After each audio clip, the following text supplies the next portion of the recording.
Presiden Prabowo Subianto meminta Kemenkes dan Kemendagri mengaudit rumah sakit di Papua pasca peristiwa seorang ibu hamil yang meninggal usai ditolak 4 rumah sakit.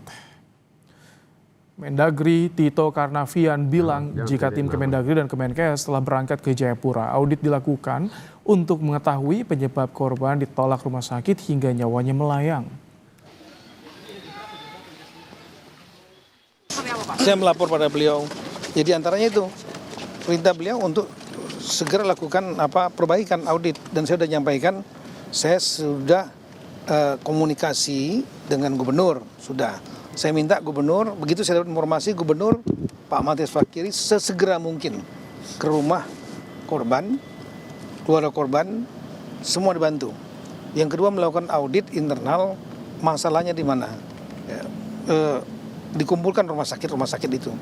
Termasuk juga pejabat-pejabat yang di dinas kesehatan dan lain-lain, baik provinsi, kabupaten, dan juga yang swasta.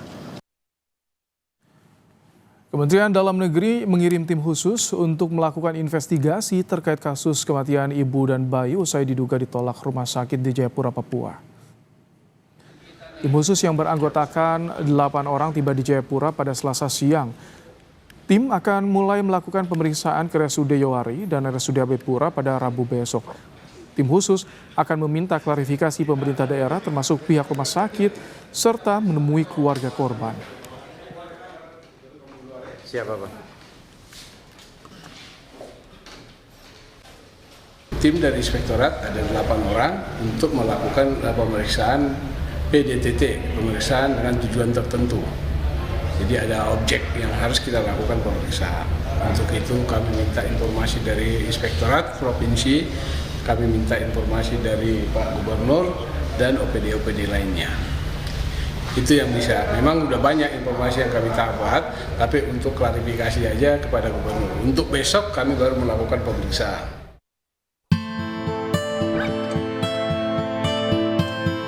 Duka dan rasa kecewa masih menyelimuti keluarga Iren Sokoy. Iren dan bayi di dalam kandungannya meninggal diduga usai ditolak 4 rumah sakit di kota Jayapura, Papua. Menurut keluarga, Iren Sokoy hendak melakukan persalinan di RSUD Yowari pada hari Minggu 16 November 2025. Namun ia tidak dilayani karena tidak ada dokter kandungan. Bayi dalam kandungan Iren saat itu mencapai 4 kg sehingga harus menjalani operasi. Usai dari RSUD Yowari, kemudian mencoba ke RS Dian Harapan, RSUD Abepura, dan RS Bayangkara.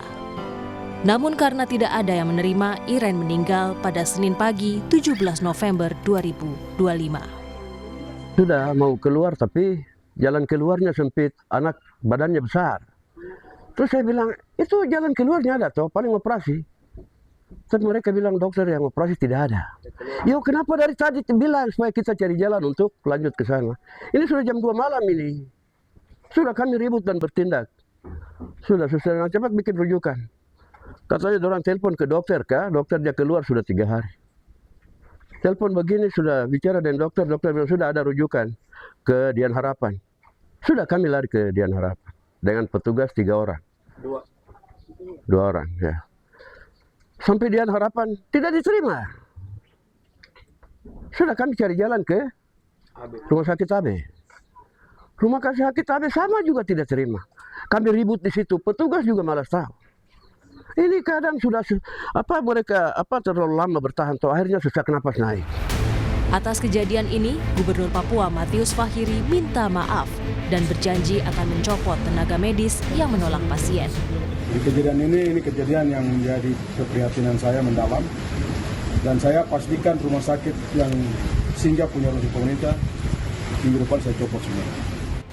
Sementara Pemkab Jayapura mengeluarkan kebijakan untuk menggratiskan seluruh ibu yang melahirkan di RSUD Yowari Sentani. Pemkab juga berjanji menambah dokter kandungan agar kejadian serupa tidak terulang. Dan ke depan dalam kebijakan saya sudah minta diatur, semua ibu-ibu melahirkan di rumah sakit Yowari itu gratis. Tidak boleh semua gratis. Khusus mama Papua melahirkan di rumah sakit Yowari itu harus gratis. Direktur RSUD Yowari Sentani menyambut baik usulan dari Bupati Jayapura Yunus Wonda. RSUD Sentani mengaku kejadian ini menjadi pembelajaran. Ke depan, pemerintah akan mengupayakan untuk menambah dokter spesialis kandungan yang bersiaga. Jadi dengan kejadian ini seperti tadi Mbak bilang, kita harus peka, kita melihat pasien apa yang bisa kita tangani di sini sesuai peralatan DSDM. Kalau memang lengkap dan bisa ditangani, maka ditangani. Yang tidak, maka dengan tindakan peka, cepat, itu kita lakukan rujukan dengan tetap memperhatikan SIS-Rute. Kisah Iren dan bayinya menjadi cerminan bahwa akses dan jaminan kesehatan yang merata masih menjadi pekerjaan rumah besar bagi pemerintah. Vindi Rakmeni, Kompas TV, Jayapura, Papua.